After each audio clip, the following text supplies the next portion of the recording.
It's Dana. Continuing on in sort of using essential oils to help with our new dogs in the house, or even your dogs that have been around for a while.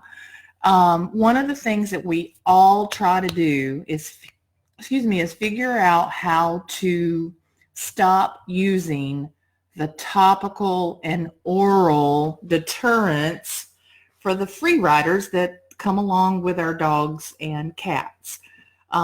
This particular topic is about dogs only. We can talk about cats another time. They do have some sensitivities that we may need to take into consideration when creating these more natural solutions.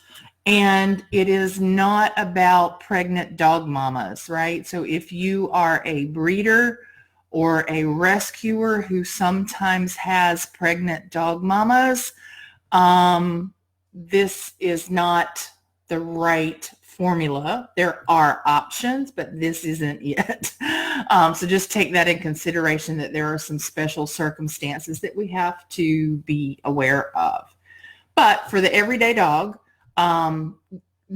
getting rid of those topicals and orals is one of the easiest things you can do. It's one of the first things most people attempt when going essential oils. And I think that's because, we think, okay, what's the worst that can happen? We'll wind up with a few of these free riders and we'll go back to the old solutions that we used to use, and we'll move on about our business.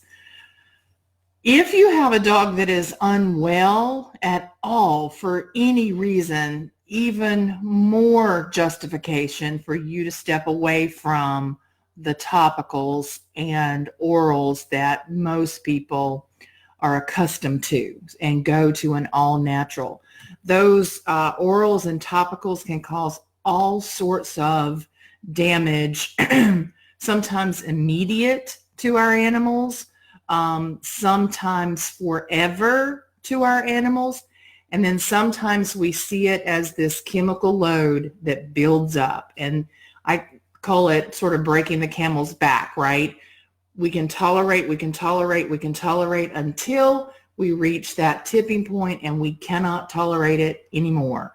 And that happens to our dogs, right? That happens to their bodies with a chemical load burden that just reaches that breaking point. So what do you use? You actually have quite a lot of options. And I think a lot of people are looking for specific recipes.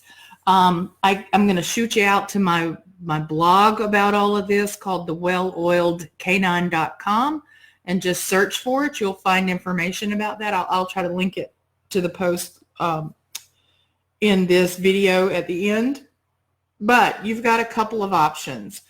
One that is very common, everybody thinks about, is Citronella essential oil, right? We tend to think of that more as an essential oil that you and I would use, right, to keep annoyances off of us. It is strong. It's quite strong and overpowering. And remember that our dogs are super sensitive in their olfactory systems.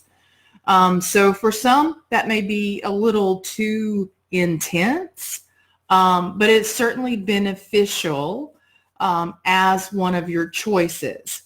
We can also look at lemongrass and eucalyptus as a combination, right? When I start blending lemongrass and eucalyptus, I want to add in a little lavender to sort of tone it all down. We still get the benefit of the natural deterrent, but we help sort of mellow out that fragrance a little bit and its use on the skin. Now, what I do is make a spray. So every springtime, I'll pull out a little glass bottle. Remember, we want it to be glass because plastic bottles will actually leach out plastic when we put essential oils in them. So unless you're going to be using it within like a couple of weeks, move to a glass bottle. And what I'll do is put in a little bit of apple cider vinegar and either some distilled water or witch hazel. right, as sort of the filler for the bottle. And then up to about 20 to 30 drops of essential oil. So 20 to 30 drops of essential oil in a 2-ounce bottle, right, is going to give you a significant dilution. You wind up with only about 3% of the total bottle having essential oils in it. The rest of it is water or vinegar or witch hazel, depending on your choice of carrier, so to speak. So that's one option. Your other is to add in some geranium. So geranium is a big time deterrent for those free riders that like to stay around for a while. They will sort of implant themselves and they want to stay on the dog for a significantly long period of time. They often are not quite as itchy, scratchy as the other smaller little entities, but we don't like any of them, right? So you can absolutely create a concoction, a recipe, if you will, that is lemongrass, eucalyptus, lavender, and a little geranium. If you don't have that, look for things like peppermint and rosemary, even purification that comes in the starter kit.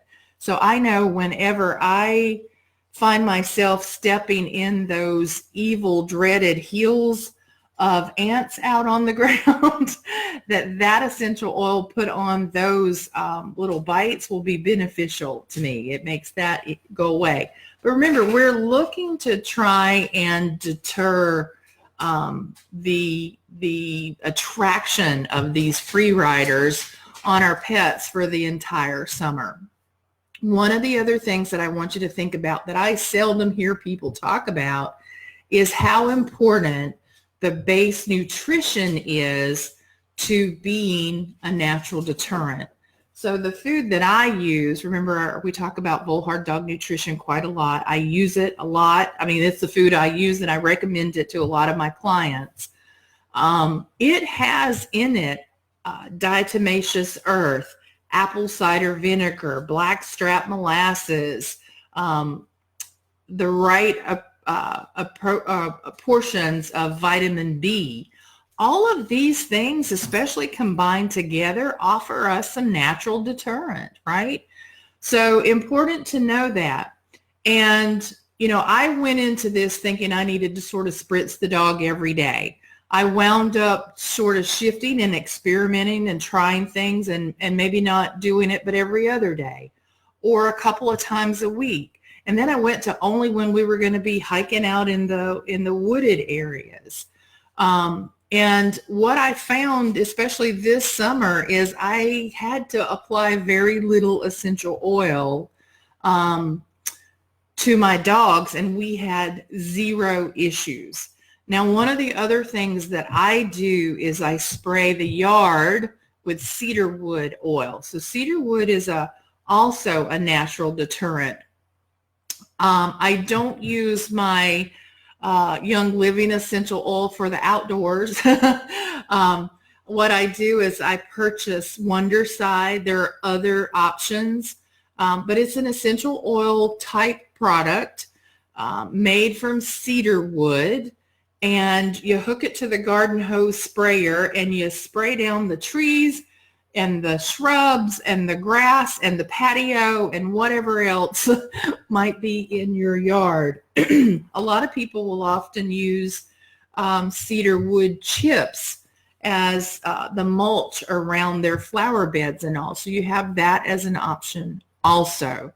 But if you can start attacking this thing sort of multifaceted, especially in your yard, then you're going to have much better opportunity to mitigate them from coming around at all. You then have the risk of, well, what happens when I walk down the street or go to the dog park or the greenway and things of that nature. So that might be the time that you bring out the spritz and, you know, just give a light little mist before you head out to those areas. But take a look at the welloldcanine.com You'll see my post there about annoyance spray. That's what it's called, annoyance spray, and some of the things that I use as deterrent, and get you started on that. And if I can help you in any way get started on your essential oil journey, message me, give me a call, and I'm happy to help you out.